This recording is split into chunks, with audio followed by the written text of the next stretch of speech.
원래 2026년도 시작한 지가 벌써 세 번째 주일이 되었습니다. 시작한 게 엊그제 같던데 벌써 18일째를 맞습니다. 여러분 보세요.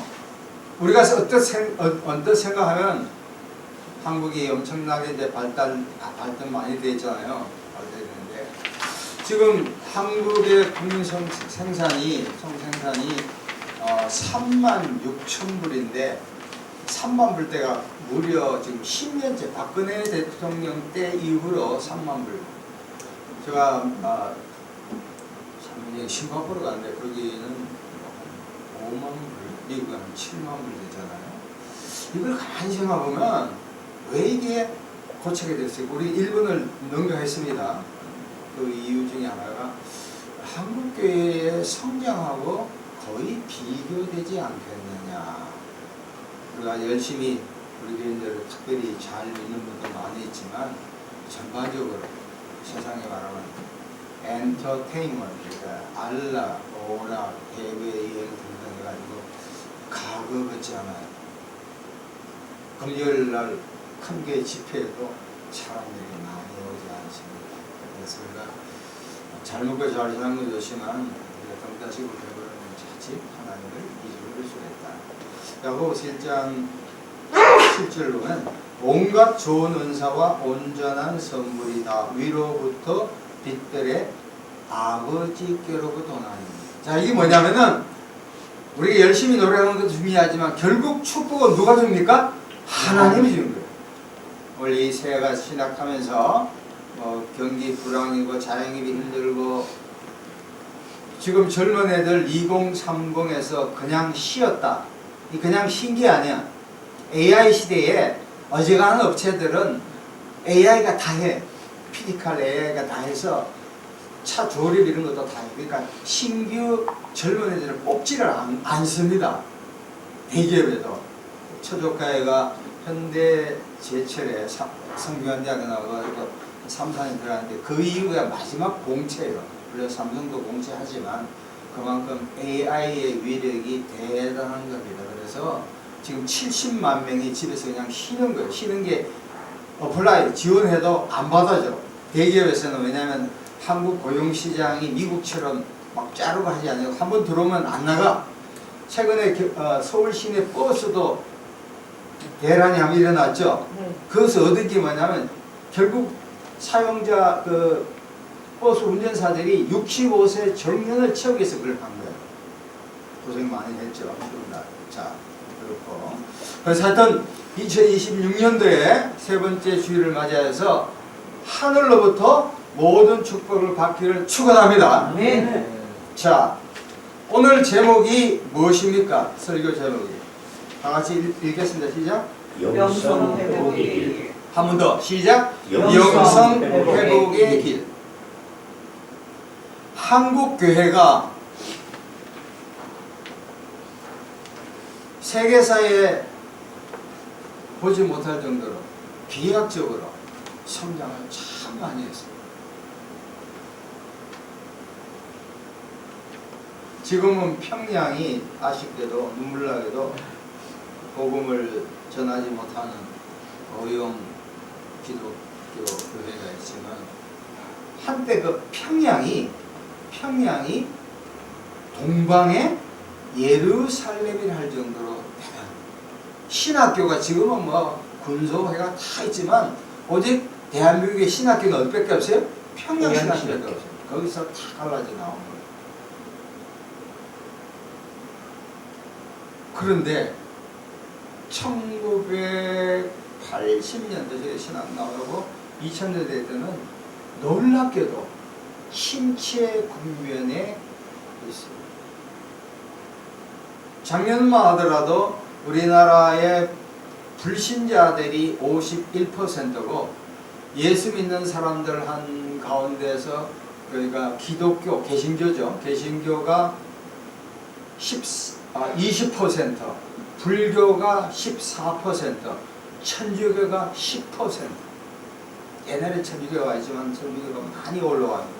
천주교 신자들 가보면 어디서 왔냐니까 개신교에서 많이 왔대요.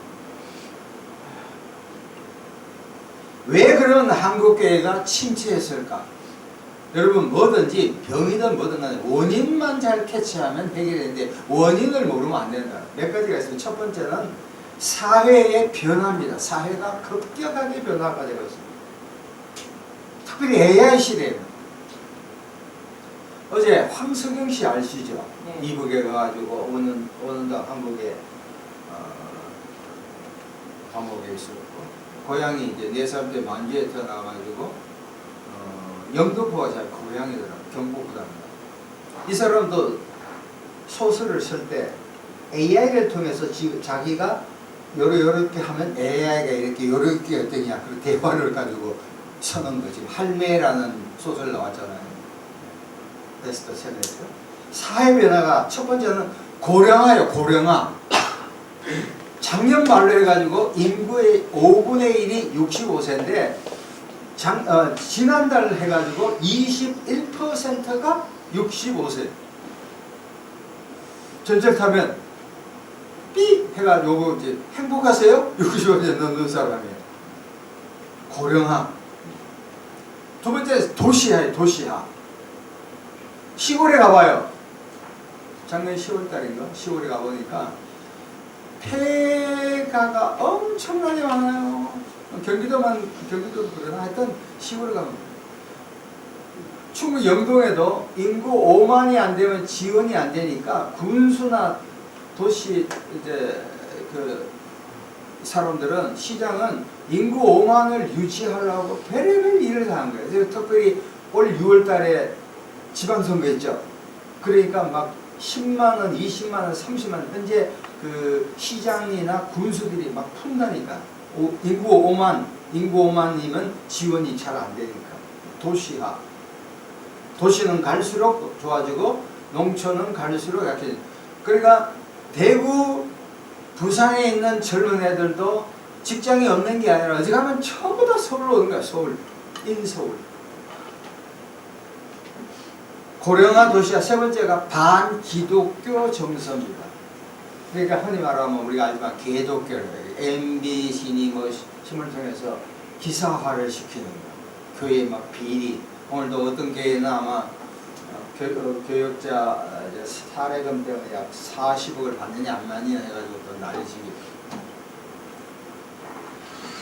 그러니까 사회 변화에 대해서 아주 그 교회가 민첩하지 못하다. 두 번째는 교회 내부의 문제, 교회 내부의 문제. 이걸 성장 일변도로 갔다는 거예요. 다 할 수 있거든. 이게 무슨 말이냐. 믿는 자에게 능치 못한 할렐루야 해가지고 막. 그래서 제가 옛날에 서울역 사역을 한 2년 했거든요. 그때 예의도 순복음교회를 욕하면서 우리 교인이 어떤 교인이 그런 얘기 하더라고요. 마치 보험회사처럼 열심히 막 전도만 하면 됩니다. 전도 중요하죠. 보험회사 이상으로 그 교회가 그렇게 한다고. 교인 끌어오기 작전. 세습입니다. 세습. 내 교회에 뭐 굳이 얘기 안 하더라도 큰 교회가 아들에게 물려주죠. 목회자 자질 문제. 저를 포함해서 자질 문제가 아주 심합니다. 기복주의. 교회 나오면 복 받아라. 복 받아라. 이제 지금 너무 복 받아서 다들 복이 없어. 교회가 안 나옵니다. 소통 부족. 노무현 대통령 때 그런 이야기 했대요. 천주교회는 한 사람 하면 되는데 개신교회는 장들이 너무너무 많다는 거예요. 교단별로 뭐가 많은 거예요. 누구하고 대화할지 모른다. 제 개신교회는 그런 게 있죠. 그리고 세 번째, 첫 번째 사회 변화, 두 번째 교회 내부 문제, 세 번째 신앙적인 문제가 있어요. 여기 뭐냐면 신학의 부재예요. 그러니까 실용적인 거 그냥 막 복만 되고 그냥 열심히 기도해라, 뭐 봉사해라, 헌금 내라. 우리 한국교회 세 가지가 모여라, 돈 내라, 건물 짓는 거예요. 건물 지으면 나온다고. 신학 부재. 특별히 이제 신학의 부재 하고 싶은 게가 십자가 신학이 많이 없어요. 부활해가 복 받는 신학이 있어요. 이런 사람에게 보면 십자가 신학을 정확하게 알지 못해. 기복적인 이야기하고 있고 종말 그 이야기, 오실 예수도 중요하지. 그렇지만 기독교는 예수로 시작해서 예수로 끝난 줄로 믿습니다. 이게 형성이 안 되면 예수 이용하고 예수 복 받는 거예요. 어떤 형제가 나와서 하지만 자기 나라의 방식. 영성과 사회성이 부족함을. 자, 그러면 흔히 우리 동기들이나 목사들 만나면 한국교회가 뭐 타이타닉처럼 뭐 배가 깔았다. 비판은 많이 해. 대안이 뭐냐 말이에요. 대안을 해야 돼. 한국 경제가 지금 환율이 1473원. 저 같은 경우는 아주 좋습니다. 2,000, 3,000원 갔으면 좋겠어. 근데 한국 교회가 죄송해요. 한국 환율은 그날에 겨울이거든요. 왜 환율이 뛰냐고요. 외형적으로 보면 이창용이가 총재가 말한 것처럼 많은 개미 군단 사학개미들이 이야기한 것처럼 돈을 너무 많이 푼다. 그것도 맞죠. 돈 막 찍어내니까. 우리나라 기축통화가 아닙니다. 그것도 있지만 결국은 환율은 외국 애들이 우리를 봤을 때 우리나라의 그 산업 구조가 희망이 없다고 보는 거예요. 베센트인가? 미국의 그 재무장관이 그랬잖아요. 대만도 깜짝 놀랐지. 반도체가 지금 우리나라 사실 그 주식 중에 반도체, 삼성전자나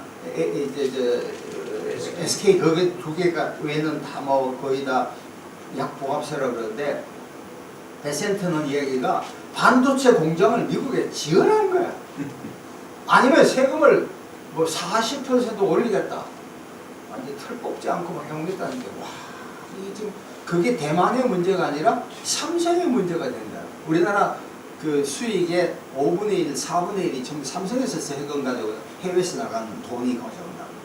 그러다 보니까 우리나라 외국 애들이 우리나라 봤을 때는 별로 희망이 돼요. 방위산업체 이런 몇 가지 외에는 없으니까 산업체 전반의 체질 구조가 개선 안 되고 우리나라에 희망이 없어요. 사실 그렇잖아요.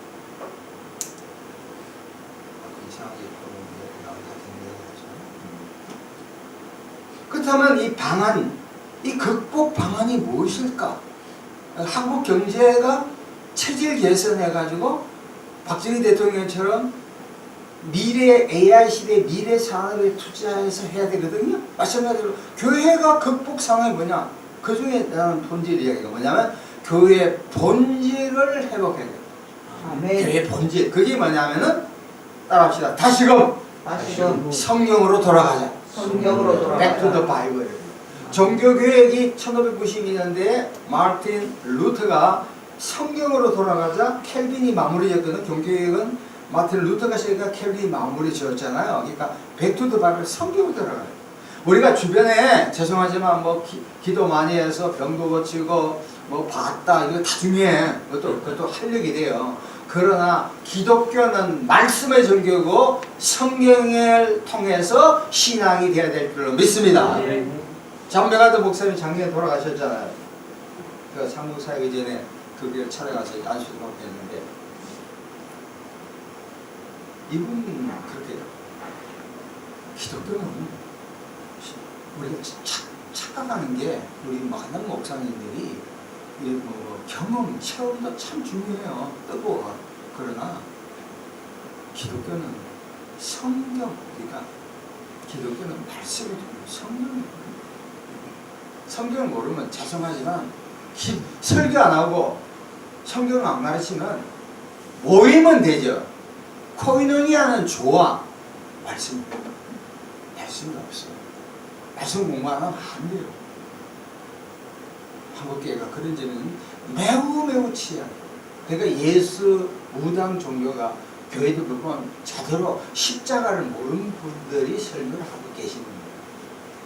잘해주면 기독교의 핵심을 몰라요. 오해하지 마시기 바랍니다. 그럼 너는 얼마나 잘하냐? 그 이야기가 아닙니다. 영성, 스피리추얼리티. 영성은 사전을 보면 신령한 성품이나 성질을 해야 돼요. 신령한 성품, 성질. 또 나아가서 삶의 궁극적인 의미와 목적을 갖고 신과 연결하는 것. 여기에 사전적인 정의입니다. 기독교 영성에는 세 가지 종파가 있습니다. 이거 우리 개신교 교인들이 잘 모르는데 기독교를 개신교라는 게 이것도 사실 잘못된 거예요. 기독교에서는 세 가지 종파가 있습니다. 따라하세요. 첫 번째 동방정교회. 동방정교회. 네, 동방정교회. 두 번째는 캐톨릭. 이게 로마 캐톨릭입니다. 세 번째가 프로테스탄트가 개신교입니다. 개신교. 자, 우리 기독교라는 것은 우리가 이제 개신교에서 기독교를 하고 저는 로마 카톨릭을 하는데 사실은 우리가 들어온 것이 로마 캐톨릭을 통해서 유럽 쪽을 통해서 미국의 종교를 접하죠. 사실 추수감사들은 유럽에는 없습니다. 우리가 미국 걸 직수입 모든 게 행정적인 체제도 미국 딱 보니까 미국 체제를 거의 다 지금 따라해요. 행정체 모든 게. 그러다 보겠지만 세 가지입니다. 따라합시다. 동방정교회, 동방정교회, 캐톨릭, 개신교. 개신교입니다. 이게 동방정교회와 서방교회, 요게 어떻게 동방하고 서방이 옛날에 하나였는데 교회사를 보면 1054년에 분리되었어요. 여러 가지 이유 중에 하나가 언어가 로마 캐톨릭에는 라틴어를 쓰잖아요. 이쪽에는 그리스를 쓴다고요. 동서의 어떤 그런 차이도 있고, 교회사에서 필리케오 논쟁이 있는데 and the son 해가지고 성령의 발출에 대해서 서방교회에서는 하나님과 예수님을 통해서 나오는데 동방교회 웃기지 말고 하나님께 나온다는 동방교회가 맞다고 생각해요. 그리고 서방교회에서는 로마 교황을 하나님처럼 섬기거든. 이 동방교회는 너 웃기지 말라 이런 여러 가지 그 현상이 이제 벌어져서 1054년에 동방교회, 서방교회가 딱 분리돼요. 우리나라는 전부 다 캐톨릭의 영향이에요. 그러고 나서 캐톨릭이 너무 인간적으로 하고 뭐 교양 숭배하고 마리아 개떡처럼 이야기하니까 마틴 루터가 종교개혁을 시작하게 돼요. 켈빈이 완료시켰다고. 자, 그래서 이 동방정교회의 특징 중에 하나가 우리나라도 동방정교회 조금 있습니다. 첫 번째 신화예요. 신화. 요게 뭐냐면 하나님 되는 거예요. 요한복음 1장 14절에 말씀이 육신이 됐으니까 하나님이 인간이 됐다는 거예요. 신화는 인간이 하나님 되라는 거예요. 그걸 지금 강조하는 거예요. 또 두 번째는 동방교회에서 유명한 게 예수기도예요. 예수기도. 따라합시다. 예수기도. 이미동 목사는 그렇게 말씀하는데 예수기도를 하루 종일 해. 주 예수여 저를 불쌍히 여기소서. Have mercy on me. 그러니까 다른 기도 안 해. 무조건 주 예수여 저를 불쌍히 여기소. 이 책도 나와 있습니다. 예수기도입니다. 예수기도. 동방교회에서.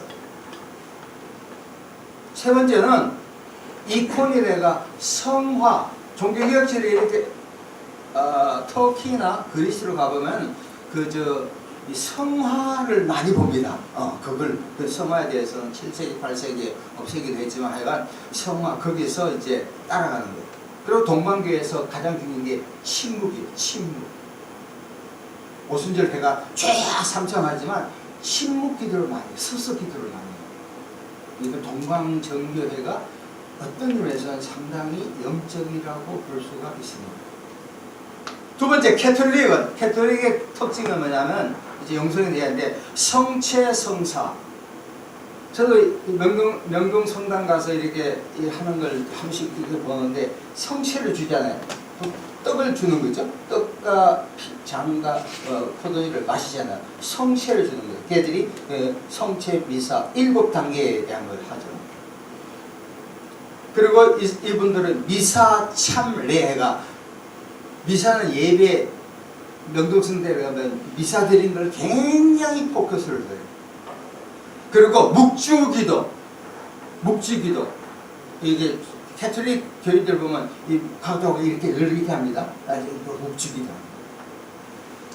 그리고 천주교에는 두 가지 큰 줄기가 있어요. 하나는 정치적인 측면에서 교양 중심의 행정적인 체제가 있고 도미니칸 수도회처럼 수도사들이 수도회가 있습니다. 이 사람들은 정치에 전혀 신경 쓰지 않고 고만 닦는 거예요.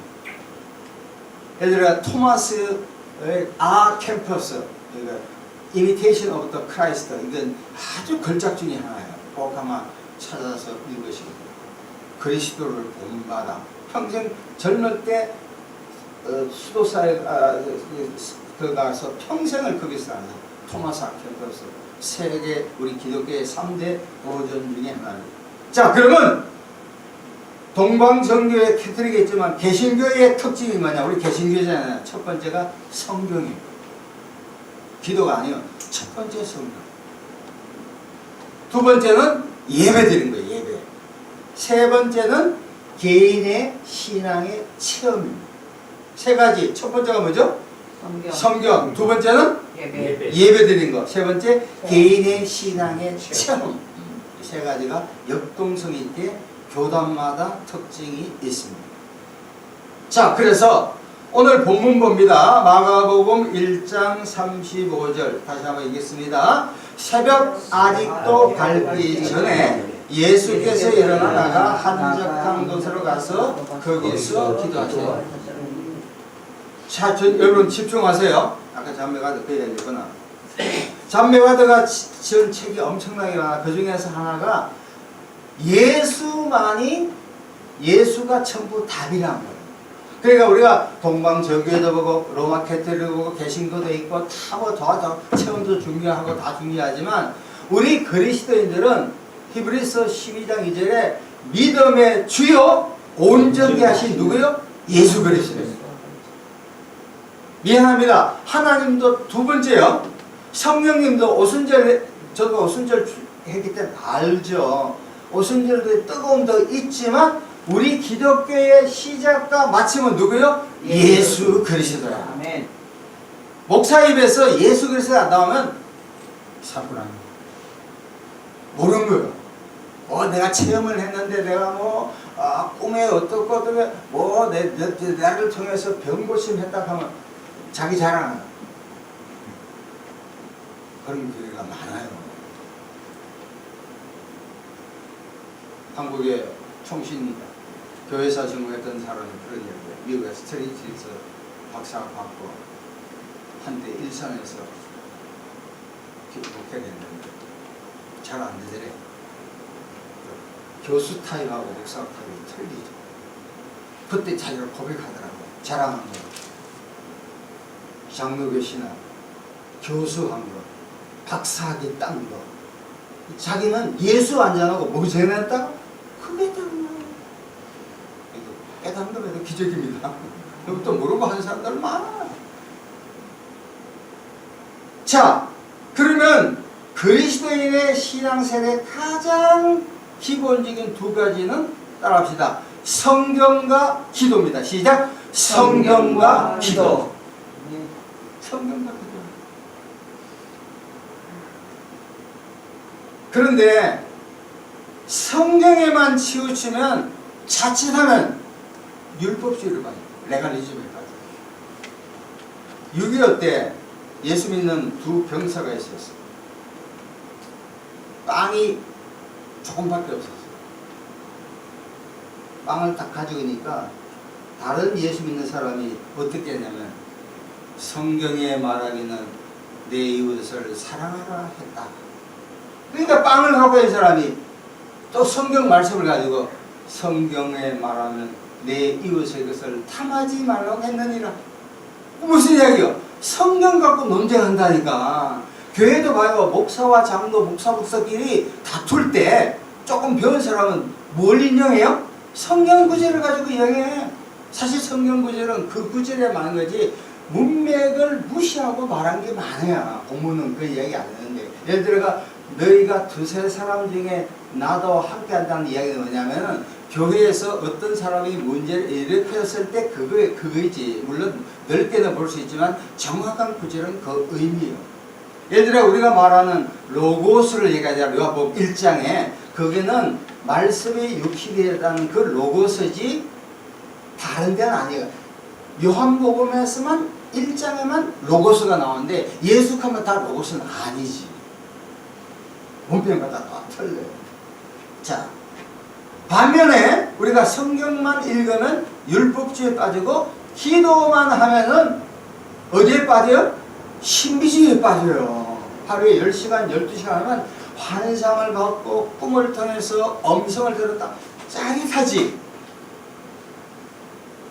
근데 그건 어떤 의미에서는 개인적인 체험에 부족하지 다는 아니잖아요. 내가 봤다. 맞아. 그러나 그것이 주관적이지 객관적인 검증은 인정할 수가 없지.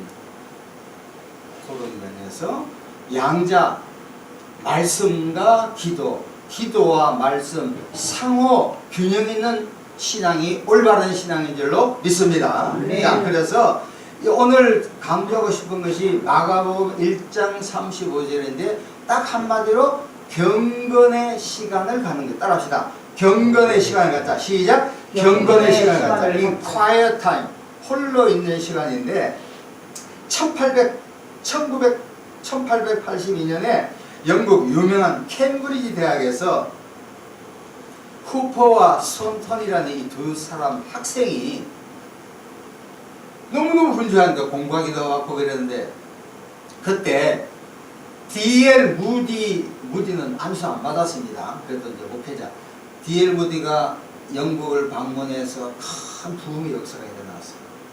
그때 후퍼와 손턴은 은혜를 엄청나게 받았다.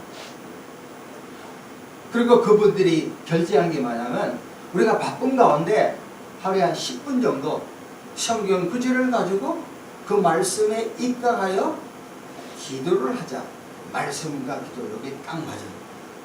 이분들이 4년 동안 열심히 말씀도 읽고 기도하고 나서 마지막에는 그 7명, 7인 7사람이 마지막에는 세상의 명예, 지위, 직장 다 버리고 중국의 선교사로 들어갔습니다.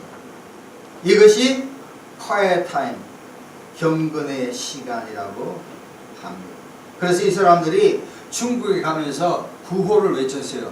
경건의 시간을 기억하라. 따라합시다. 시작. 경건의 시간을 기억하라. 딱 한 가지 예를 들겠습니다. 데살로니가 전서 5장 16, 17절, 18절 찾지 않습니다. 항상 기뻐하라. 쉬지 말고 기도하자. 범사에 감사하자. 시작. 항상 기뻐하라. 쉬지 말고 기도하라. 범사에 감사하자. 이걸 어떻게 적용하냐면, 자, 여기서 주된 것이 세 가지 명령형입니다. 첫 번째 뭡니까? 기뻐하자. 두 번째는 기도하자. 세 번째는 감사하자. 따라합시다. 시작. 기뻐하자, 기도하자, 감사하자. 근데 수식어가 기뻐는 언제 기뻐해요? 항상 기뻐해. 두 번째 수식어는 기도하는 건 쉬지 말고 기도하는 것. 감사하는 거야? 범사에 감사합니다. 그러니까 보세요. 항상 쉬지 말고 기도하라를 기뻐하라, 기도하라, 감사를 섞어서 이렇게 넣을 수가 있습니다. 자, 첫 번째 항상 기뻐하자. 따라합시다. 항상 기뻐하자. 항상 기뻐하자. 자, 우리가 항상 기뻐해야 되지만 항상 기뻐할 수가 있어요? 차를 몰고 가다가 누가 내 차를 박아서 기뻐할 수 있어요. 할렐루야! 한 사람 별로 없잖아.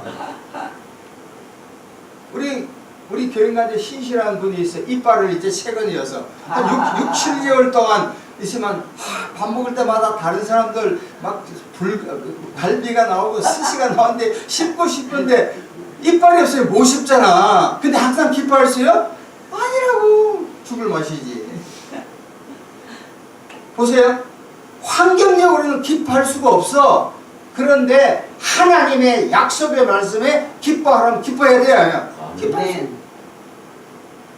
전철을 타가 누가 내 발에 밟아서 구두를 반짝반짝하게 한 5천 주고 닦았는데 기뻐할 수 있어요? 이럴 거야. 내가 앉고 싶은 막 뛰어가는데 어느 놈이 살짝 앉아버렸어. 할렐루야 이런 사람 별로 못 봐서 얼굴이 막 오늘 일터에 일을 나가야 되는데 못 나가게 돼서 할렐루야! 이 시간에 성경 읽고 기도 이런 사람 별로 못 봤다니까. 그래도 우리는 뭐야? 환경이 아니라 하나님의 약속의 말씀에 기뻐하니까 어떻게 해야죠? 기뻐야죠. 내 남편이 그렇게 속을 썩여 맛있는 거 했는데 이 인간이 안 먹어. 그때도 어떻게 해요? 우리는 맛있는 것이 내 입에 들어가면 할렐루야. 두 번째는 따라합시다. 쉬지 말고 기도하자. 시작. 쉬지 말고 기도하자. 어떤 사람은 그래요. 내가 하루에 2번, 3번 기도하거든. 어떻게 해가? 밥 먹을 때만 한대. 쉬지 않고 기도한다는 건 뭐냐면 에베소서 6장 10절에 나온 것처럼 성령 안에서 기도한 것처럼 항상 기도합니다. 버스를 타더라도 기도해야 할 줄로 믿습니다. 아멘. 전철 탈 때도 기도해야 할 줄로 믿습니다. 아멘. 대화 가운데도 기도해야 할 줄로 믿습니다. 아멘. 주무시기 전에 누구예요? 감리교를 하셨던 웨슬리야. 저 웨슬리는 말 타고 가다가 너는 저녁에 너무너무 피곤하니까 하나님을 기도하지 해야지만 할 수 없습니다 하고 하나님 아시죠? 고 짧게 기도하는 거야. 그것도 기도로. 항상 기도해. 로이드존스 책을 보면 목사와 설교에 있어서 설교자는 설교하면서도 뭐 해야 된다? 기도. 보험할 때도 기도하면 하나님이 보험자의 마음을 변화시킬 줄로 믿습니다. 이게 대단한 거예요. 느헤미야 보면 몇 주 있다가 설교가 있는데 왕에게 허락받을 때 그 순간적으로 기도하는 거예요. 순간순간 착착 기도하면 성령에게서 그때 놀라운 역사가 나타나게 할 줄로 믿습니다. 첫 번째 항상 기도하라, 세 번째 기도하라, 쉬지 말고 기도하라, 세 번째 따라합시다. 범사에 감사하라. 시작. 범사에 감사하라. 우리는 간혹 감사해요. 특별히 언제 감사하냐? 11월달 감사, 추수 감사했을 때 감사. 주식이 뜰 때, 내 아들이 잘 됐을 때, 며느리가 나에게 잘해줄 때, 남편이 설교도 해줄 때 감사할 수 있죠. 그런데 여기서 간혹 감사한 게 아니라 범사에 감사. 하나의 예를 든 거야. 경건의 세 가지입니다. 실천입니다. 첫 번째 뭐예요? 항상 감사. 보세요. 첫 번째 뭐예요? 항상 기도. 전철을 타가지고 누가 내 구두를 밟더라도 어떻게? 기뻐요. 누가 안 좋은 말 해도 우리는 어떻게 해요? 기뻐요. 두 번째가 뭐예요? 쉬지 말고. 그러면 윤석열 목사처럼 하루에 목사는 안 걸려, 체장 안 걸려. 10시간씩 기도할 수 있어요? 다른 거 안 하고? 밥도 안 먹고 있대요? 기도도 죽어버리죠. 숙여다. 멍청한 거죠. 그 기도의 특징을 내가 보니까 항상 깨어서 사람 만날 때 하나님 이 사람 마음을 감동하게 해주려고 성령께 기도해야 할 줄로 믿습니다. 그러면 얽혀있고 설켜 맞대 이런 문제가 풀립니다. 마지막 세 번째가 뭡니까? 항상 몇 주 전에 하더라도 화장실이 고장났잖아요. 얼마나 불편했어. 이런데도 감사. 죄송하지만 요 밑에 내려가 보면 맞은편에 그 주일날 되거나 수요일